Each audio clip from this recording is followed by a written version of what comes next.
Welcome you, Pat. Thank you. Thank you for agreeing to be part of this video series. So could you just talk a bit about who you are and your background? Well, again, I'm Pat Amos, and I am the parent of 4, and the first 3 of those 4 have been accused of autism, of being on the autism spectrum. My oldest is now 36 years old, so I have lived through a lot of different things in this advocacy field. He was born in the year that our federal right to education law went into effect.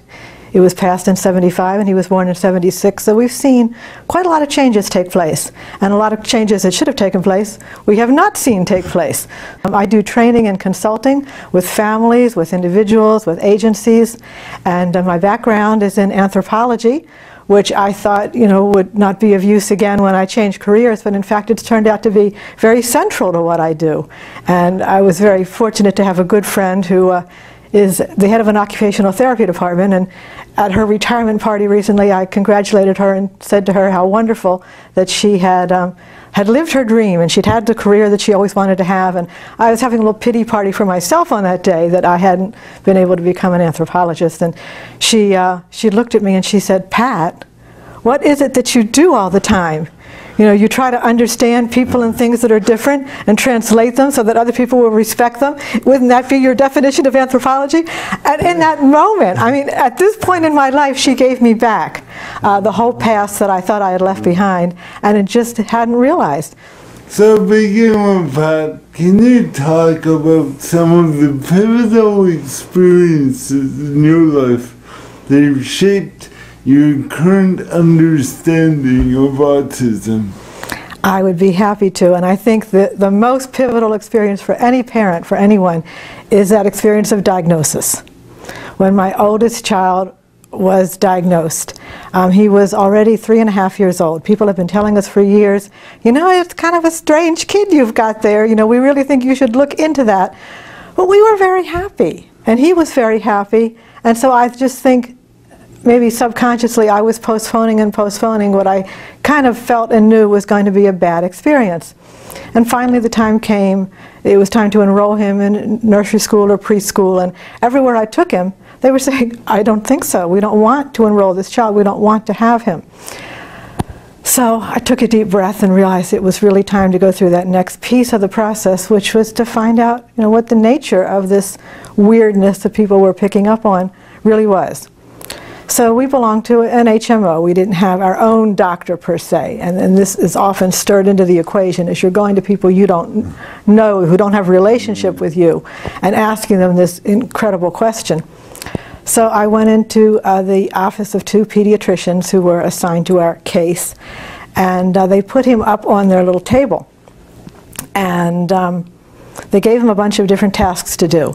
They said, Dan is his name, and they said, "Dan, touch your nose." And he looked at them and he went, and I think there was a little implied gesture that he didn't dare to go along with it. And then they asked him to stack some blocks, and they put the blocks on the table and he took them like this, and he went, and those blocks went across the room. And every single thing they asked him to do, he did it wrong. And I was there pleading with him and pleading with them and saying, he does these things fine at home. I know he can do these things. And for some reason he wasn't doing them there. And they looked at me and they called me aside in another room and they wrote a script for me to go and get therapy because I was so obviously in denial. And then they wrote up his diagnosis as infantile autism, profound retardation. And then over the years he would acquire other diagnoses of epilepsy and conduct disorder and oppositional defiant disorder, all those other wonderful things that the DSM gods have seen fit to provide for us to use. So it was a very distressing day, and of course the doctors talked right in front of him about all of these diagnoses that they were giving him and retardation, and they told me at that point that it would be best if I would put him away in a good place and that I was young and should go on and have other children. And they said that right in front of him. So I took him home, just kind of sobbing all the way in the car, and when we got back to our little house, and he was still my only child at that point, there was no one else we were coming home to, my husband was at work, he ran into the house and went into the dining room and curled up on the floor in a fetal position And he stayed that way for the next 12 hours. No food that I offered him, no offers to play, bringing his favorite things, talking to him, nothing would get him to come out of that fetal position and act like himself again. And only slowly he came around. So my first experience of autism was that this is a crock. This is something that's being done to us, not something that we are. And I started out as a very angry and feisty parent. And we've had years in which, you know, my son has always been a freedom fighter. And if you tell him to do something, he will take offense. You're offending his dignity. And why should I do that for you? I don't know you. I don't care about you. You have no right to ask me to stack those blocks or touch my nose. And who are you anyway? And he continues to be a freedom fighter. Although interestingly enough, he actually went into a medical profession and now works in a hospital. I'm sure he treats his patients a lot better than he was treated. But that was my first real experience of what this was all about. And it wasn't an experience that made me want to buy into this whole system of autism and diagnosis. But there was a second experience that I then had with my daughter a little later. And I think that was another big turning point in my life. She also wound up with a similar diagnosis on the autism spectrum. And when she was in second grade, we were having a difficult time with getting her school services, getting things right, getting people to understand her and her to understand them. And one of the things that she started to do in her second grade class was to just get up and leave. And she was just a tiny little thing, the smallest little child in the entire classroom, and I thought very non-threatening.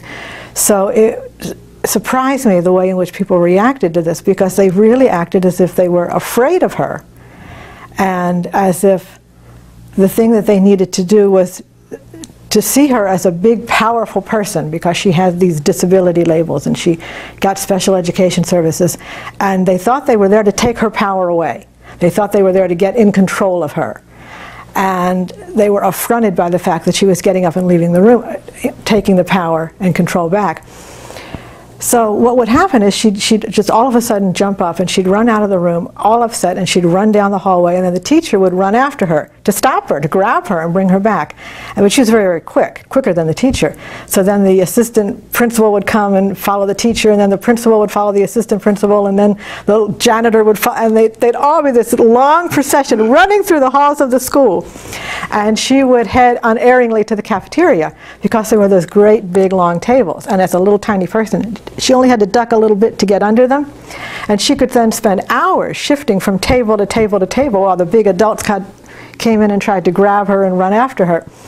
And eventually, of course, someone would corner her, and someone would get a hold on her, and they'd haul her out, hold her up, and she'd be, you know, dirty and tear-stained and upset.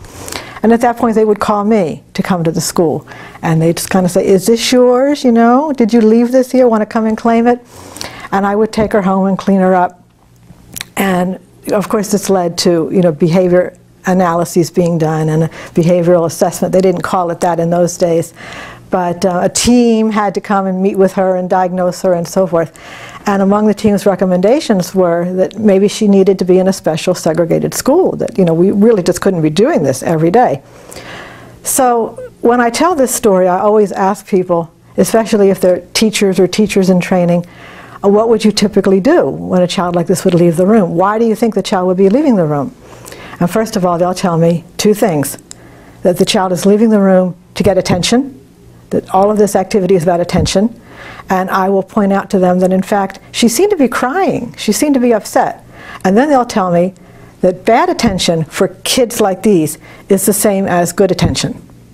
They want either kind, and either kind is motivating. So that fits into this little system that they've been taught. This fits a belief system. And then the second thing they'll tell me is that she's avoiding task. By leaving the classroom, she's not having to do the work. And so it must be task avoidance and attention-seeking behavior. So again, you know, I've pointed out that in fact, she doesn't seem to be asking for the attention. She just wants to get out of the room. And we are giving her the attention. So we're accusing her of the thing that we have chosen to give. That's coming from us. And yeah, she's not doing her work when she's running down the hallway, but you can't do two things at once. You can't do that kind of multitasking, and she can't take her math book and do math as she runs to the cafeteria. So that's not necessarily her choice. It's just the physics of being a small child and needing to operate your body. So then I will ask them, what would you typically do in a classroom?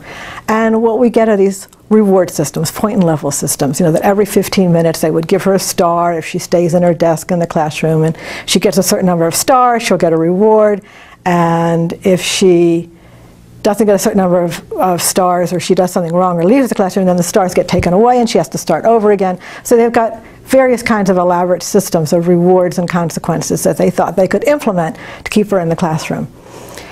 And my theory was that this was not going to work. This is what the school had, in fact, wanted to do.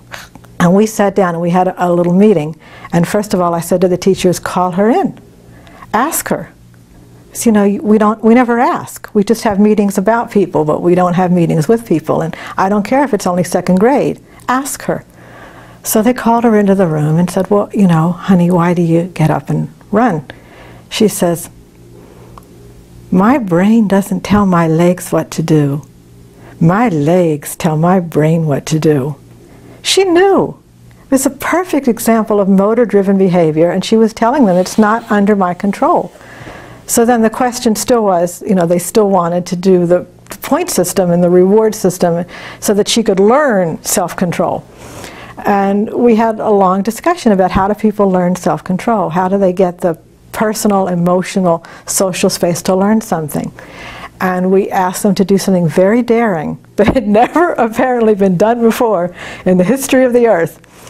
And that was to let her leave the room. To simply write up a system whereby when she wanted to, when she felt she needed to, when her anxiety was so great that she needed to go, she should just do what we would do for our own selves. We would go.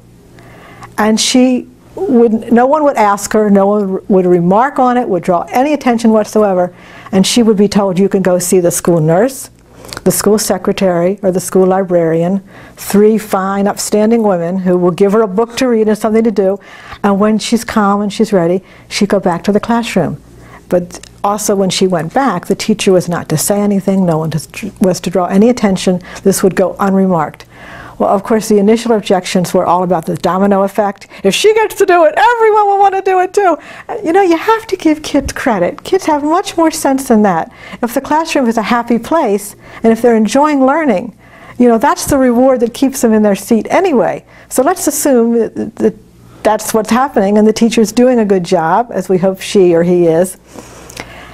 Everyone's not going to want to jump up and go. And kids are also very understanding that different people need different things. They have a lot more common sense than we tend to give them credit for. So we said, look, just try it.